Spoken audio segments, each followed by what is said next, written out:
boo xam ne comme inscrit dans le plan dans la vision Sénégal 2050 ñu war ko mën a mettre en œuvre. waaw loolu daf ñuy indi sur disons la partie électricité. Ouais. Parce que bu ñu nee ay industrie dañuy implanté wu. ñuy analyser seen ay facteurs de production. ñu ne électricité dafa bokk ci poste de dépense yi nga xam ne moom moo ëpp solo. te investisseurs yi dañ koy xool bu baax a baax pour mën a. def seen choix d'investissement dans un pays. bu ñu ñëwee ci électricité nag maanaam njëg li ñuy jaayee courant bi.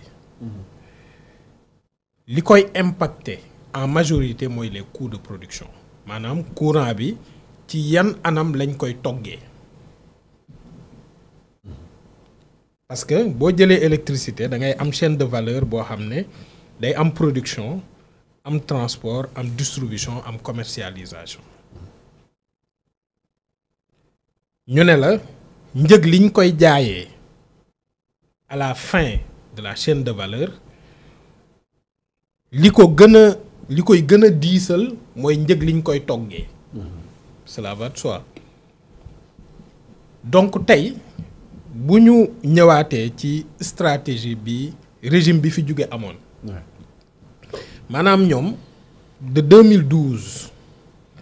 à 2024 dañoo jël benn option boo xamante ni bii mooy rey le segment de la production rey ko ba mu dee maanaam Macky Sall dafa jël option wu ne état Sénégal dootul dugalati ay koppar sur la production de l'électricité maanaam dañuy jël production bi ñu jox ko ay privé yoo xam ne ñoom ñooy ñëw investir seen xaalis signer ay contrat d'achat d'électricité di jaay Senelec courant ba loolu tax aujourd'hui boo jëlee le parc de production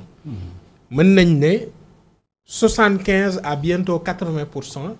parc de production boobu yépp ay doxandéem ñoo ko yor mooy les producteurs indépendants d'électricité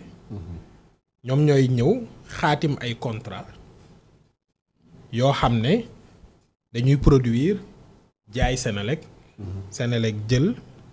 transporter distribuer jaay ay clients mais loolu problème la ci anam yu bari problème la au plan économique parce que contrat yi bu fekkente ni bii xaatim bi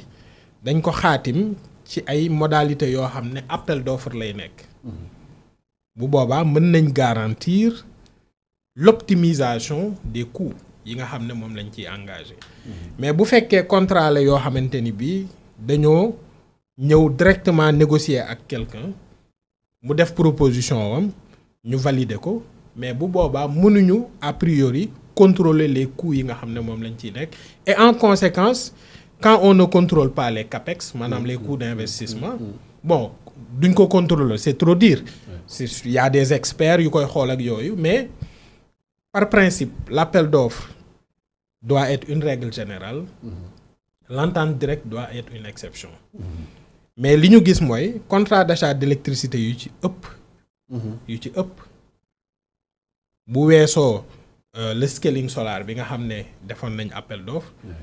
ay entente directe la entente directe nag la nekk ci biir yëpp kenn mënu koo contrôler a priori boo ko contrôler wul itamit aussi njëg li mën na ëpp wala lu ni mel donc li gën mooy nga am des appels d'offres maintenant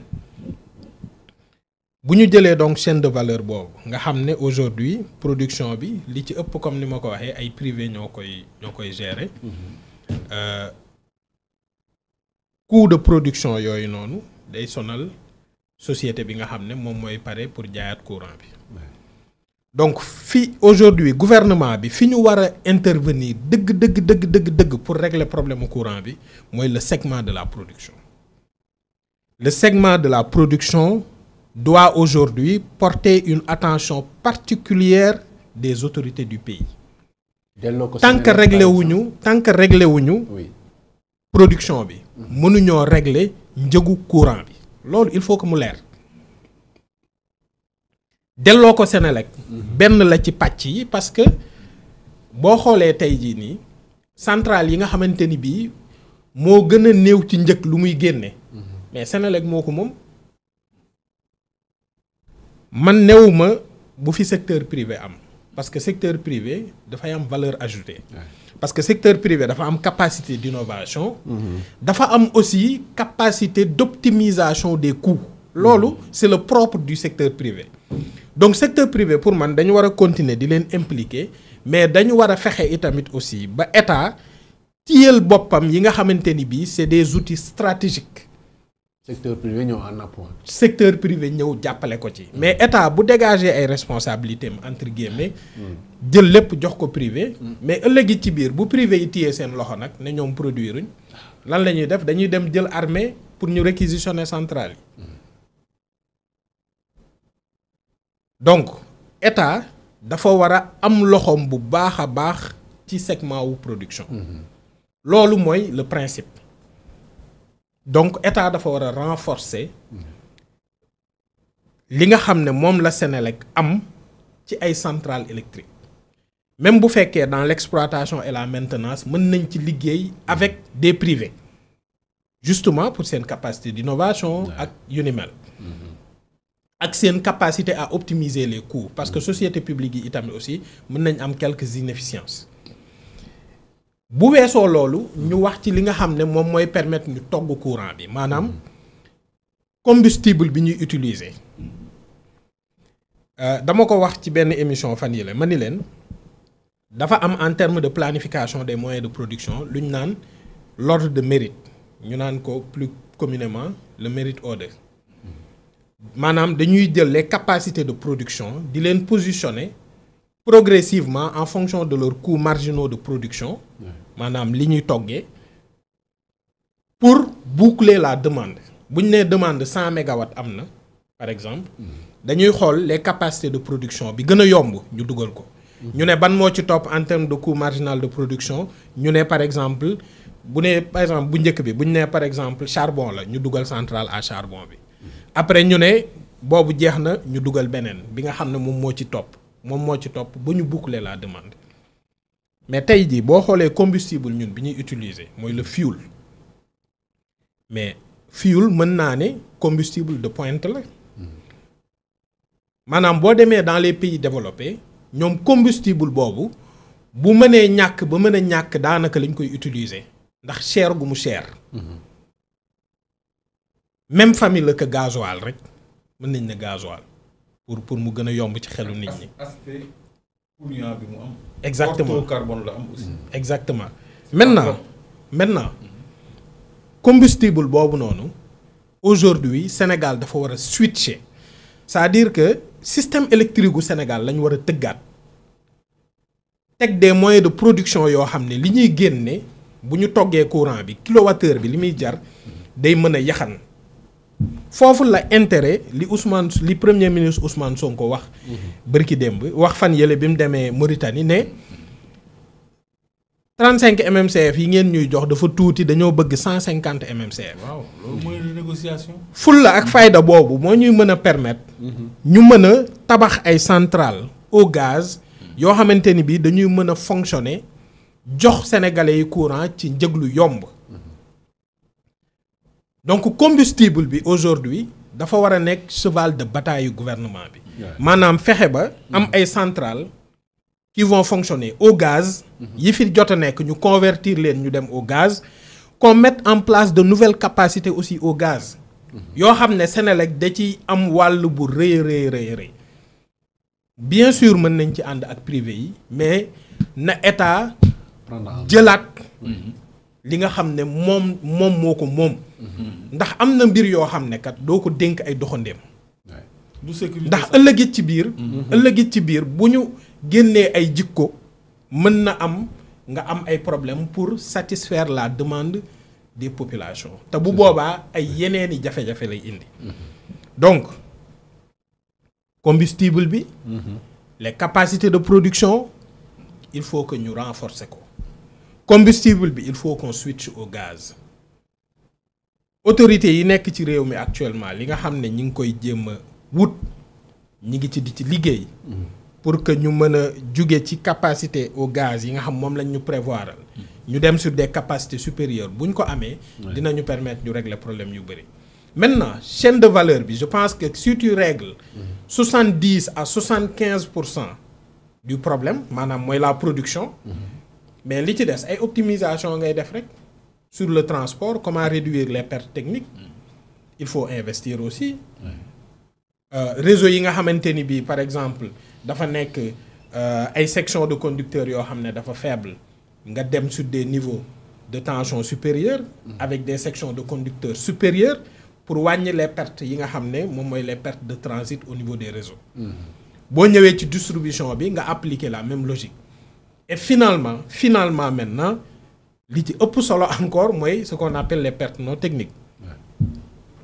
at bu nekk Senelec dina perte presque 100 milliards ci sàccum courant at bu nekk càccum courant maanaam nit day ñëw nekk ci këram taal ay climatiseur am di consommer fekk na courant bi dafay jóge directement ci réseau Senelec di ñëw ci moom du jaar ci compteur. lu koy branché loolu ñan ñoo koy branché. électricien mais loolu noonu. ay électricien na nit ñi def prestataire u Senelec na nit ñi def liggéey bi war. pour ñu xam dëgg problème yooyu nuñ ko jëlee gis nga tey jii boo jëlee 100 milliards. 100 milliards mooy tey jii nii loo xam ne buñ ko dajalee ñetti at. ñaar ba ñetti at mën nañu permettre ñu am une centrale de 300 mégawatts loolu c'est la demande vous savez demande du courant chaque année mu yokk à peu près de 10%. 10% aujourd'hui bu ñu xoolee la demande. La pointe qui tourne autour de 1000 mégawatts 10% on est à peu près à 100 mégawatts ça veut dire que ñetti at yu nekk dañuy soxla am une nouvelle centrale de 300 mégawatts. bu ñu dindee sàccum courant bi ci réew mi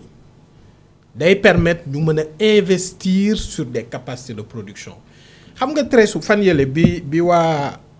MCA yi waa Millennium Challenge Corporation waa MCC xawee téye seen loxo ndax décret yi Trump signé woon seen projet bi nga xam ne jox nañ ñu 550 millions de dollars muy à peu près ay 300 milliards dama def benn article bind ne li ñuy sàcc ci courant bu ñu ko yaxanalee mën nañ delloo waa États-Unis seen xaalis aussi simple maanaam ñun dañoo xoolul bu baax les ressources internes yi ñu am wax naa sur les optimisations du segment de la production wax naa sur les optimisations sur le segment du transport et de la distribution et wax naa aussi les optimisations sur le segment de la commercialisation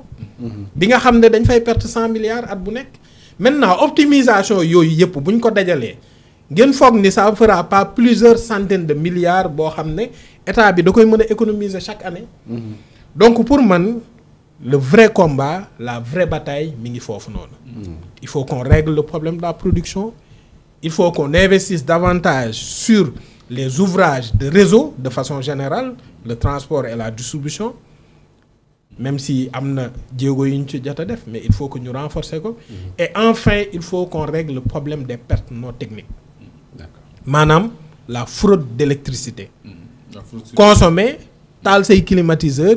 te doo fay loolu état bi dañ ci war a jubal jubbanti bi dëgg foofu la war a tàmbalee. D'accord voilà d'accord merci beaucoup Thierno Clédor dañuy rebondir foofu parce que jooy nañ ko fi ba taay. oui optimisation bi ci segment de production bi Senelec dafa jël presque daanaka tayale yépp di jënd loo xam ne en vérité moo ko waroon féetoo. léegi yow da nga bàyyi Thierno dem